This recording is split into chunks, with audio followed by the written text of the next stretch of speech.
Bismillahirrahmanirrahim. Assalamualaikum warahmatullahi wabarakatuh. Pada kali ini Ibu akan membahas deret polta pada pertemuan ketiga. Walaupun sudah dinilai tugas mandirinya, kita samakan, kita betulkan. Kalau yang salah betulkan, kalau yang sudah betul itu sebagai konsep dasar untuk pembahasan pada pertemuan kelima. Jadi PowerPoint ini untuk membantu dalam pengerjaan tugas mandiri pada pertemuan kelima. Konsep dasarnya adalah deret polta pada pertemuan ketiga, ya. Kita mulai ya anak-anak. Bismillahirrohmanirrohim. Apa itu deret polta? Nah, deret polta, kalian kalau kita lihat apa itu deret polta? Deret polta itu anak-anak unsur-unsur pada deret ini adalah unsur-unsurnya adalah logam, unsur-unsur yang disusun berdasarkan urutan potensial elektroda standar membentuk deret yang dikenal sebagai deret keaktifan logam atau deret polta. Jadi ini semuanya logam ya anak-anak, kecuali hidrogen ya. Di sebelah kanan hidrogen memiliki potensial reduksi yang semakin besar, artinya semakin positif. Artinya semakin mudah logam itu mengalami reduksi, maka sifatnya bersifat oksidator. Oksidator yang paling kuat adalah yang paling kanan, AU. Paham ya nak ya? Nah, kita lanjut. Hidrogen di tengah yang warna pink. Semakin ke kiri, potensial reduksinya untuk logam-logam ini semakin kecil. Ditunjukkan dengan nilai potensialnya semakin negatif ya. Nah, mana yang paling kecil? Yang paling kecil itu adalah Li ya, paling kecil Li. Kalau semakin negatif maksudnya maka cenderung dia reaksinya oksidasi dan sifatnya adalah reduktor. Reduktor yang terkuat yang mana nak? Adalah Li. Jadi yang paling kuat adalah yang memiliki potensial reduksi terkecil ya. Semakin ke kanan sifat oksidator semakin kuat. Artinya mudah tereduksi. Semakin ke kiri sifat reduktor semakin kuat, artinya mudah teroksidasi. Sekarang kita pahami deret yang disebut dengan reaksi pendesakan atau reaksi mereduksi atau bereaksi ya. Kita lihat. Mg dapatkah bereaksi dengan ion Zn? Ini adalah larutan ZnSO4. Di dalam larutan ZnSO4 maka terbentuklah ion Zn ya. Mg itu dapatkah bereaksi dengan ZnSO4? Mg kita lihat di tabel di sebelah kirinya Zn ya. Mg dapat mereduksi ion logam yang ada di kanannya ya, dalam hal ini Zn ya. Jadi Mg dapat mereduksi ion yang ada di kanannya. Sehingga hasilnya Mg ditambah ZnSO4 menjadi MgSO4. Tukeran ya, Mg bereaksi dengan SO4 lalu SO4 menjadi Zn. Tukeran. Tetapi bagaimana Mg dapatkah mereduksi ion logam yang ada di kiri? Contohnya dengan Na. Ini tidak dapat bereduksi ion logam yang ada di sebelah kiri ya. Nah, reaksi ini tidak dapat bereaksi ya. Karena apa? Karena Mg letaknya di sebelah kanan Na. Jadi yang dapat direduksi adalah logam yang ada di sebelah kanannya. Kalau Na kan di sebelah kiri Mg. Ya. Ini untuk deret volta ini untuk mengetahui berlangsung atau tidaknya suatu reaksi apabila potensial reduksinya tidak dicantumkan di dalam soal. Maka ada triknya menghafal deret volta ya. Lihat kalau baginda Cesha nanti meninggal ala mana zaman Fir'aun, Nabi Sulaiman, pemberantas buta huruf, kerupuk hangus agak pahit. Jadi lihat LI ya. Kalau K baginda, BA Caesar, CA, nanti NA meninggal MG, alam AL, mana MN, zaman ZN, Fir'aun FE, Nabi NI, Sulaiman SN, pemberantas buta PB, huruf H, kerupuk CR, hangus HG, agak AG, pahit PT ya. Mudah-mudahan kalian hafal ya. Insya Allah. Berikutnya untuk menjawab pembahasan soal pada pertemuan ketiga soal nomor 1 ya nak ya. Nih soal nomor 1. Maaf ya nak ya, nih soal nomor 1 ya. Ini ya soal nomor 1 kita jawab ya nak ya. Kita besarkan dari data tabel SPU untuk golongan 1A, urutkan kekuatan daya pengoksidasi atau pereduksi. Golongan 1A itu litium, natrium, kalium, rubidium, cesium, francium. Manakah oksidator kuat, manakah reduktor terkuat? Lihat tabelnya di sini. Nih, ini ada tabel LINAKRBCS. Lihat data potensial reduksinya. Nih ada ya. LI min semua nilainya ya. Kalau min semua, negatifnya yang kecil artinya besar. Negatifnya besar artinya kecil ya. Jadi jangan salah paham ya. Kalau negatifnya besar itu artinya kecil. Kalau negatifnya kecil artinya besar. Dalam hal ini di tabel, nilai yang paling kecil adalah negatif yang besar LI ya. Nilai yang paling besar potensial reduksinya adalah yang nilai negatifnya kecil adalah NA yang min 2,713. Nah, dari data ini baru bisa kita jawab. Oksidator terkuat adalah yang memiliki potensial reduksi terbesar ya. Jadi mana yang terbesar? Berarti yang nilai negatifnya terkecil, NA ya. Urutan kekuatannya dari kecil ke besar, LI, K, RB, CS. Reduktor yang kuat adalah yang memiliki potensial reduksi yang paling kecil. Nah, dari tabel mana yang paling kecil? Yang paling kecil adalah yang nilai potensialnya nilai negatifnya paling besar, yaitu LI ya. Sehingga urutannya dari kecil ke kuat NA, CS, RB, K, dan LI reduktor terkuatnya. Lanjut ya nak ya.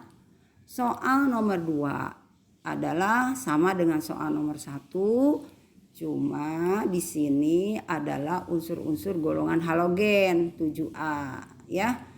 Fluor, klor, Br, iod. Ini ada rumusnya ada 22, maksudnya unsur golongan halogen itu adalah unsur yang wujudnya gas. Nah, maka F2, Cl2, Br2, I2 ya. Datanya kita lihat di samping datanya. Jadi harus tahu datanya untuk menentukan oksidator kuat dan reduktor kuat. Datanya kita lihat potensial F-nya 2,87, Cl 1,36, lalu BR 1,06, I 0,54. Jadi semakin ke bawah justru potensial reduksinya semakin kecil ya. Maka mana oksidator terkuat? Nah, semakin ke atas dalam satu golongan halogen makin besar nilai potensial reduksinya. Artinya kalau nilai E yang besar cenderung dia bereaksi reduksi dan oksidator. Sifatnya adalah oksidator. Mana yang paling kuat? Yang nilai potensialnya paling besar, yaitu yang F. Jawaban yang B adalah kebalikan dari yang A. Ditanyakan mana reduktor terkuat. Nah, semakin ke bawah dalam satu golongan halogen nilai potensial reduksinya semakin kecil. Jadi cenderungnya reaksinya oksidasi. Maka sifatnya adalah reduktor. Mana yang paling kuat? Yang paling kecil. Dalam hal ini potensial iodium 0,54 volt. Paham ya nak ya? Nomor 5. Ini slide 5. Ini adalah soal nomor 3. Nah, soal nomor 3 itu pertanyaannya sama dengan soal nomor 1, tapi unsur-unsurnya adalah unsur periode 3. Unsur periode 3 itu kalau lihat di tabel wujudnya bercampur beragam dari logam, Na, Mg, Al logam, Si non logam, fosfor non logam, belerang juga non logam, dan Cl2 gas. Jadi unsurnya beragam, ada yang berbentuk logam, ada yang berbentuk padatan, ada yang berbentuk gas. Nilai potensialnya juga dia lihat dalam satu periode dari kiri ke kanan atau dari atas ke bawah, nilai potensialnya semakin besar ya.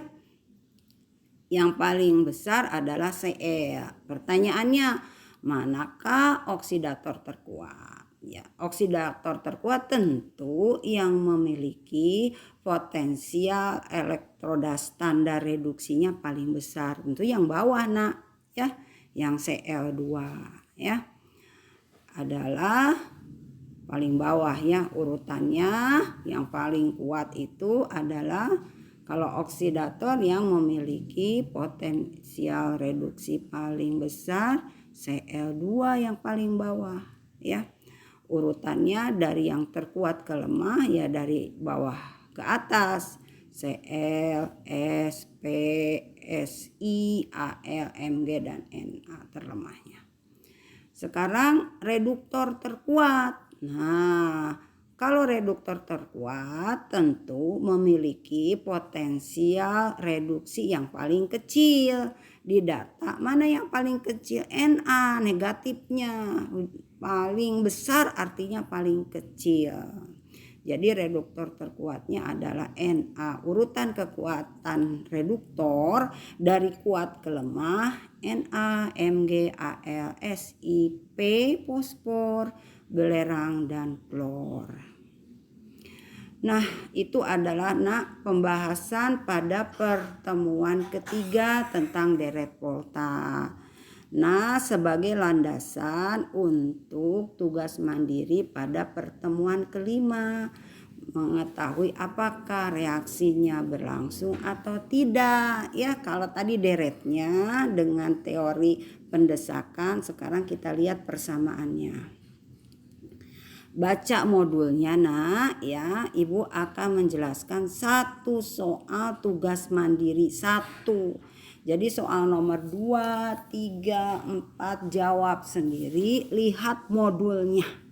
Jadi soalnya nomor 1 sudah ibu jawab nih ya. Nomor 2, 3, dan 4 dijawab sendiri. Lihat modulnya yang udah ibu share. Kalau kurang paham, lihat video pembelajarannya ya. Jadi kalian belajar mandiri ya. Pertanyaannya, ini ada tugas mandiri ya. Pertanyaannya, jawablah pertanyaan berikut dengan singkat dan benar. Gambar sel galvani berikut mempunyai elektroda timbal dan seng. Jadi timbalnya di mana, sengnya di mana. Harus tahu datanya ya. Pertanyaannya A. Berilah label pada elektroda dan identifikasi ion-ion yang ada dalam larutan. B. Berilah label pada anoda dan katoda. C. Tunjukkan arah aliran elektron dari arah ion dalam larutan. Untuk menjawab soal ini harus cantumkan data potensial reduksinya. Kita bandingkan karena elektrodanya timbal dan seng. Nah, timbal berapa potensialnya? Min 0,13 ya nak ya. Nah, timbal itu min 0,13. Bandingkan dengan seng min 0,76. Nah, sekarang dua-duanya min. Menentukan besar dan kecilnya. Min yang kecil itu artinya besar. Min yang besar artinya kecil ya. Nah, dari situ kita pahami unsur yang mempunyai potensial reduksi lebih besar akan mengalami reduksi. Jadi kalau kita lihat PB dan Zn, mana potensial yang lebih besar? PB. Jadi PB sendiri yang mengalami reduksi. Peristiwa reduksi terjadi di katoda, ya nak ya. Nah, potensial yang besar, potensial reduksi yang lebih besar mengalami reduksi. Sekarang potensial reduksi yang kecil, dalam hal ini negatifnya paling besar adalah Zn. Cenderung dia mengalami oksidasi. Oksidasi terjadi di mana nak? Oksidasi terjadi di anoda. Paham ya? Jadi kita bandingkan dulu di data PB. Kalau potensialnya kecil artinya nih dia mengalami oksidasi. Kalau potensialnya besar artinya dia mengalami reduksi ya. Oksidasi terjadi di anoda, reduksi terjadi di katoda. Kita lanjut. Nah, ini gambarnya nak untuk menentukan. Gambar sel galvani, anoda dulu di sebelah kiri, baru katoda di sebelah kanan. Logam apa yang berada di anoda? Logam Zn. Kan tadi nilai potensialnya lebih besar nilai potensialnya untuk Zn itu lebih kecil ya. Jadi mengalami oksidasi. Yang di sebelah kanan PB ya. Nah, kita lihat anoda dulu baru katoda. Ini ada ion ya. Jadi si logam itu dilarutkan ke dalam ion logamnya. Misalnya larutan ZnSO4 ya. Logam Pb juga dicelupkan pada larutan senyawa logamnya. Ada ion Pb, misalnya Pb sulfat. Ini ada jembatan garam untuk menetralkan muatan jembatan garam itu. Elektron bergerak dari mana? Elektron itu bergerak dari anoda menuju katoda. Lihat panahnya nak. Dari anoda menuju katoda. Nah, persamaan reaksinya. Anoda potensial reduksi untuk Zn adalah nilainya kecil. Itu potensial reduksi. Dirubah menjadi oksidasi, maka yang asalnya negatif menjadi positif. Ya nak ya. Jadi kalau kita lihat nih, lihat di data. Nih ya, di data Zn 2 plus ditambah 2 elektron menjadi Zn min 0,76. Ini namanya reaksi reduksi. Elektronnya berada di sebelah kiri. Kita rubah karena dia Zn itu ada di anoda, cenderung dia oksidasi, maka reaksinya kita balik nak. Nah, kalau kita balik maka Zn menjadi Zn 2 plus ditambah 2 elektron, potensialnya asalnya negatif menjadi positif ya. Lalu kalau katoda nilai potensialnya timbal itu memang lebih besar sehingga reaksinya tetap reduksi. Pb2+ ditambah 2 elektron menjadi Pb nilainya min 0,13 volt. Jumlah kanan elektron yang ada di ruas kanan 2, elektron yang ada di ruas kiri 2 di delete. Karena kiri kanan sama elektronnya. Kalau tidak sama kali silang ya, jumlahkan. Sehingga persamaannya ruas kiri dengan ruas kiri. Ya, Zn ditambah Pb2+ menjadi ya Zn2+ ditambah Pb. Setelah dihitung positifnya lebih besar dari negatif, tentu hasilnya positif. Berarti reaksi ini berlangsung. Kalau reaksi berlangsung disebut reaksi spontan. Begitu ya anak-anak. Semoga apa yang Ibu sampaikan dapat paham ya. Selamat belajar, salam sehat. Ingat 3M, menjaga jarak, memakai masker, mencuci tangan dan berdoa supaya pandemi ini segera berakhir. Kita belajar tidak offline lagi, jadi lebih baik kita belajar tatap muka ya. Jadi kalau ada pertanyaan bisa langsung kita bahas dan kita diskusikan. Wassalamualaikum warahmatullahi wabarakatuh.